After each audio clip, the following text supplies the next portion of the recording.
The Heroes of Olympus, Book 4, The House of Hades, by Rick Riordan. Chapter 36, Jason. Jason had ridden the wind many times. Being the wind was not the same. He felt out of control, his thoughts scattered, no boundaries between his body and the rest of the world. He wondered if this was how monsters felt when they were defeated, bursting into dust, helpless and formless. Jason could sense Nico's presence nearby. The west wind carried them into the sky, above Split. Together, they raced over the hills, past Roman aqueducts, highways, and vineyards. As they approached the mountains, Jason saw the ruins of a Roman town spread out in a valley below.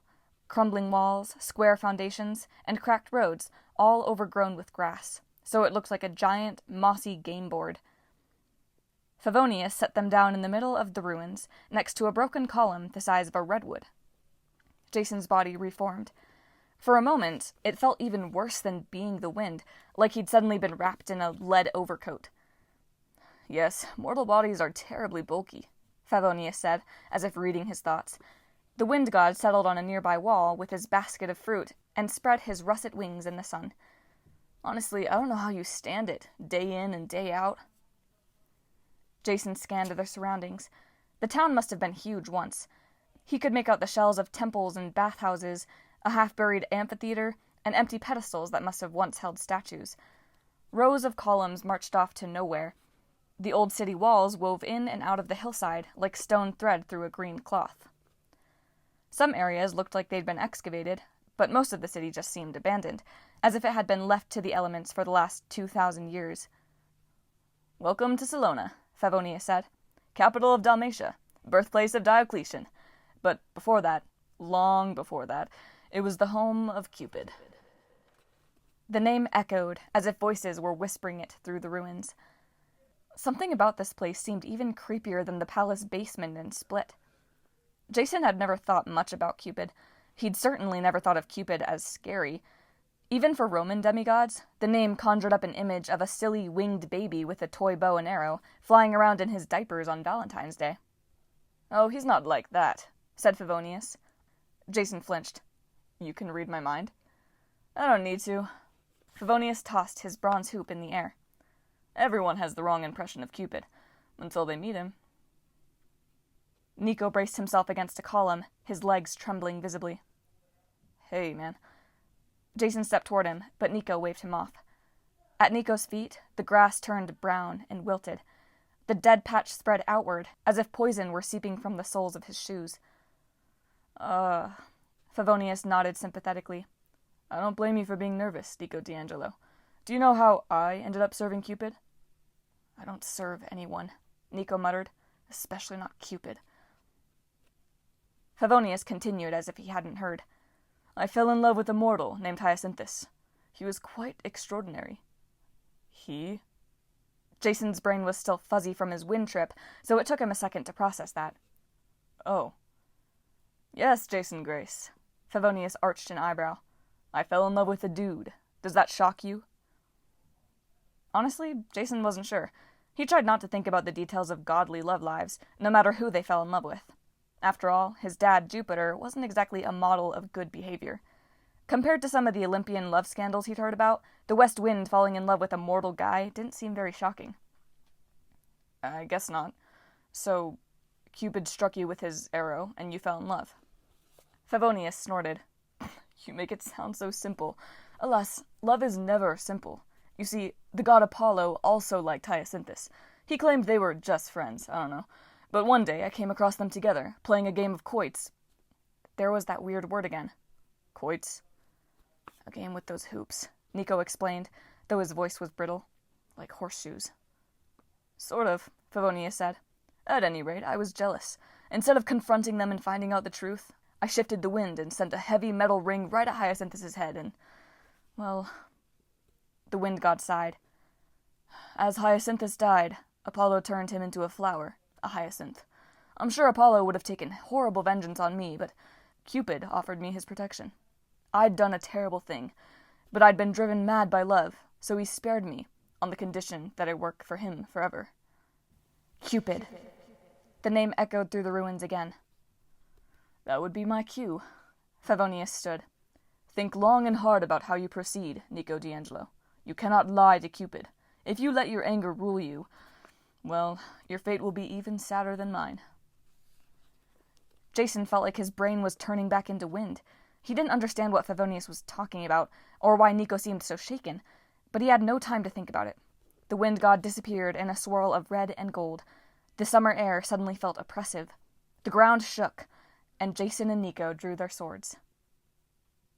So, the voice rushed past Jason's ear like a bullet. When he turned, no one was there. You come to claim the scepter. Nico stood at his back, and for once Jason was glad to have the guy's company. Cupid, Jason called. Where are you?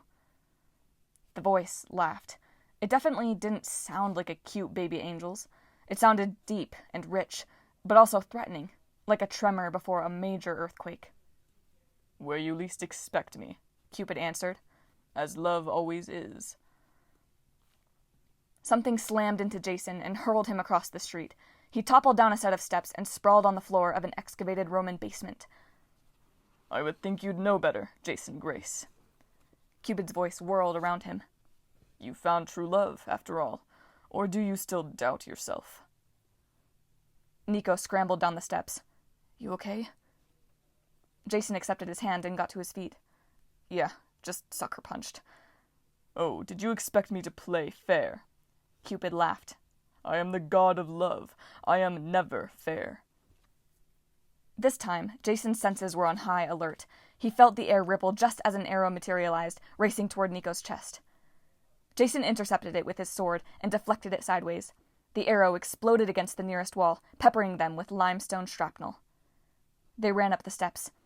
Jason pulled Nico to one side as another gust of wind toppled a column that would have crushed him flat. Is this guy love or death? Jason growled.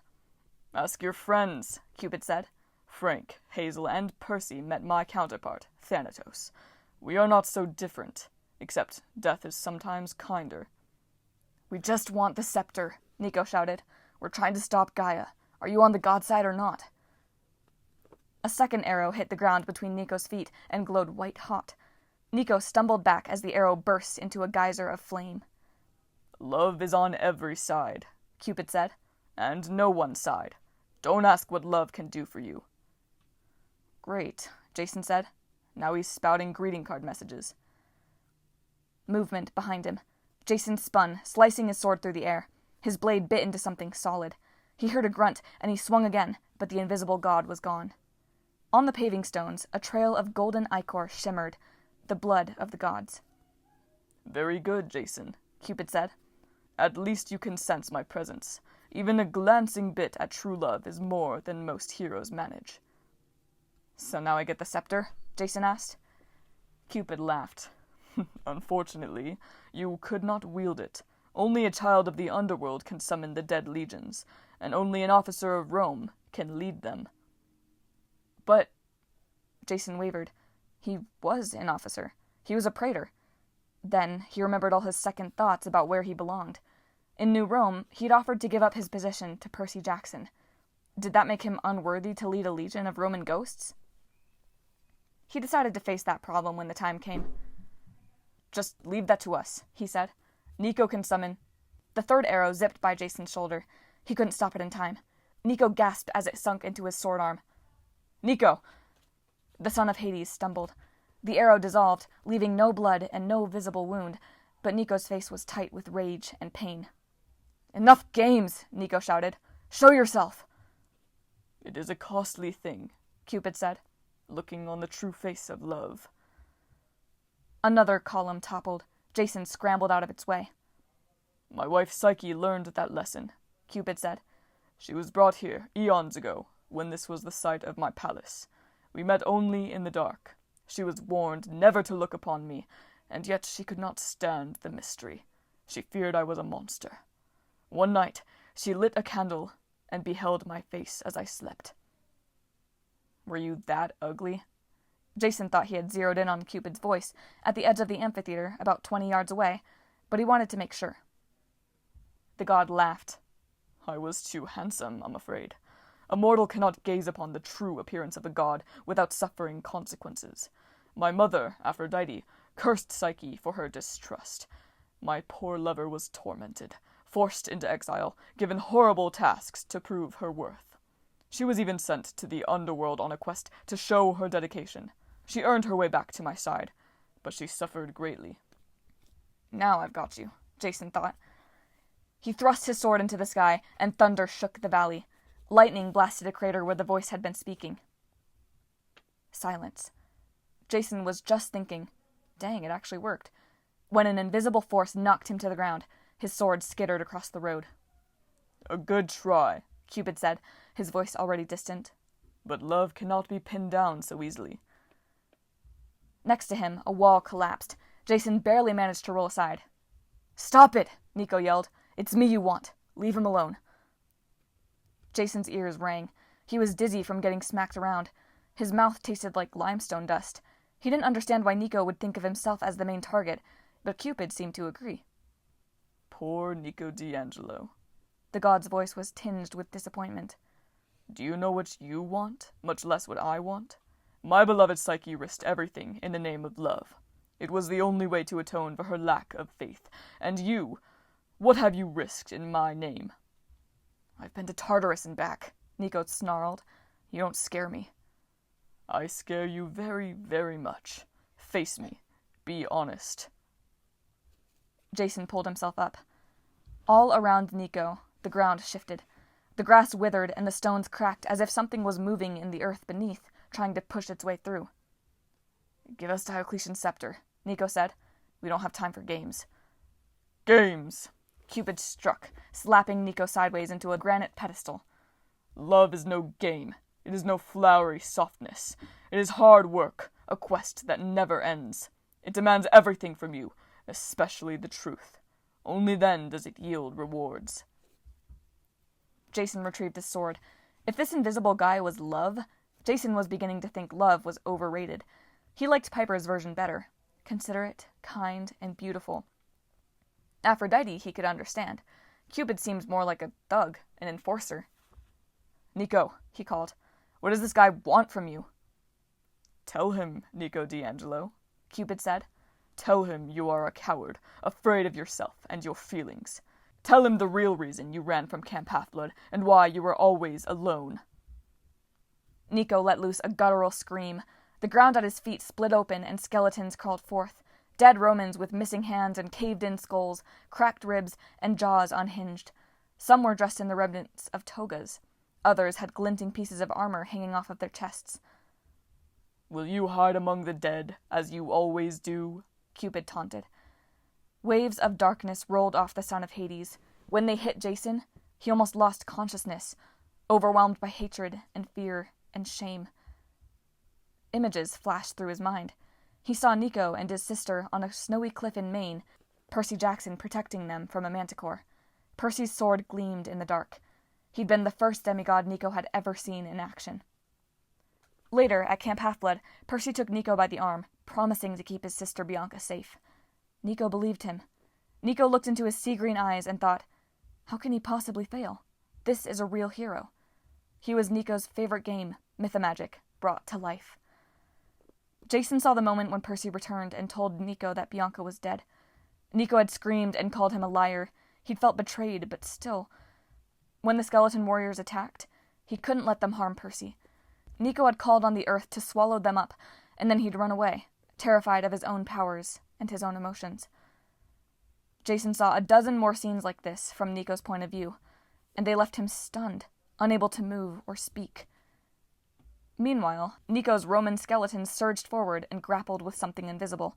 The god struggled, flinging the dead aside, breaking off ribs and skulls, but the skeletons kept coming, pinning the god's arms. Interesting, Cupid said. Do you have the strength after all? I left Camp Half-Blood because of love, Nico said. Annabeth, she... Still hiding, Cupid said, smashing another skeleton to pieces. You do not have the strength. Nico, Jason managed to say. It's okay. I get it. Nico glanced over, pain and misery washing across his face. No, you don't, he said. There's no way you can understand.